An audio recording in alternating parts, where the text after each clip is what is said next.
আজি আপোনালোকে চিন্তা কৰক যে আজাৰা মুখ্যমন্ত্ৰীৰ সমষ্টি ট্ৰাইবেল বেল্ট এণ্ড ব্লকত এছাম লোক বহি আছে। আইন অনুসৰি নটিচ দিয়া হয় আৰু নটিচৰ তেওঁলোকে প্ৰত্যুত্তৰ দিয়াৰো সময় পায়, কিন্তু নটিচ দিব যাওঁতেই আজি সেই অচিনাকি লোকসকলে আমাৰ অসম আৰক্ষীৰ ওপৰত আক্ৰমণ কৰিছে, জিলা প্ৰশাসনৰ বিষয়াৰ ওপৰত আক্ৰমণ কৰিছে।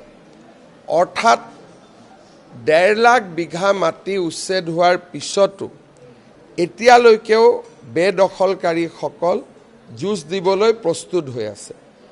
যদি আমাৰ ৰাজ্যত বিজেপি দল নাথাকে তেওঁলোকেতো গুৰু গোসাঁই নামানিব। আজি আমি ইতিমধ্যে তেওঁলোকৰ ওপৰত একশ্যন ল'বৰ কাৰণে মই নিৰ্দেশ দিছোঁ। প্ৰায় 16 জনক গ্ৰেপ্তাৰ কৰা হৈছে।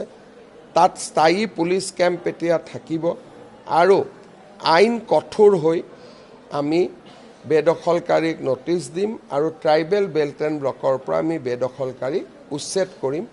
আৰু এই বেদখলকাৰীবোৰ খিলঞ্জীয়া মানুহ নহয়, এওঁলোক চব অচিনাকি মানুহ।